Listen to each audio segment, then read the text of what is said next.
সেলিম সাহেব, দেশের একটি শীর্ষস্থানীয় টেলিভিশন চ্যানেলের ক্রাইম রিপোর্টার আমি। এক নামেই সবাই আমাকে চেনে দেশে এবং বিদেশে।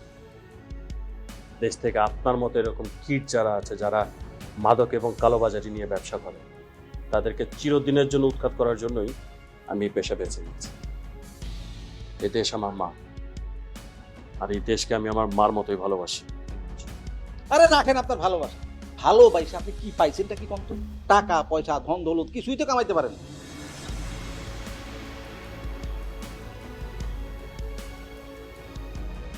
আমার সাথে হাত মিলা পইন তো পাবেনি। টাকা পয়সা ও বেসুমার হবে।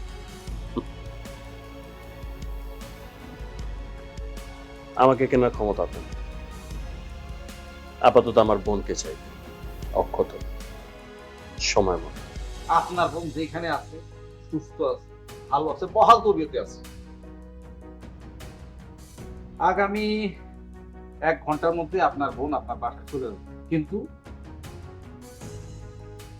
কথা ওই একটা, আমারে আমার ব্যবসাটা শান্তি মতো করতে দিন।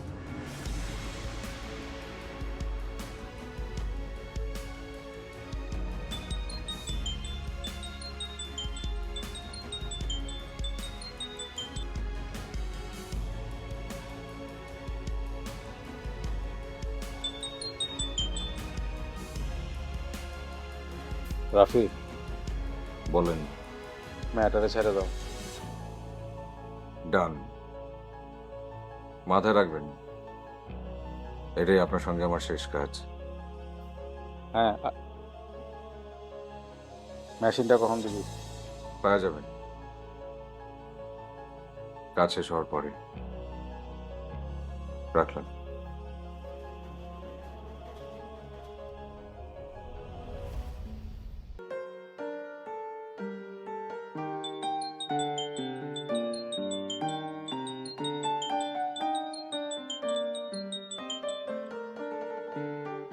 সমস্যা কি আপনার? এরকম বারবার ফোন করে আপনি আমরা বিরক্ত করছেন কেন? আপনি এত রোদের মধ্যে রাস্তায় হাঁটাহাঁটি করছেন কেন? আমার ইচ্ছা, আমার ইচ্ছা হইতেছে, আমি সেজন্য রোদে ঘুরতেছি। আপনারা বলতে হবে?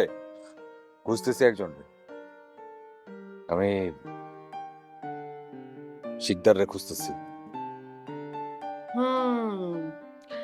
জীবনানন্দ বনলতাকে খুঁজে বেরিয়েছে, সুনীল বরুণাকে, আর আপনি খুঁজে বেড়াচ্ছেন শিকদারকে। কি অদ্ভুত। তাদের খোঁজা আর আমার খোঁজার মধ্যে তফাৎ আছে। আচ্ছা, চলে আসুন না, আপনার সাথে আড্ডা দিতে ইচ্ছে করছে। আপনি কি, আপনি কে, কি ভাবেন আপনি নিজেরে? আপনার মন চাইলে আমার আসতে হবে কেন? কারণ আমি জানি আপনারও ইচ্ছে করছে। রাখেন।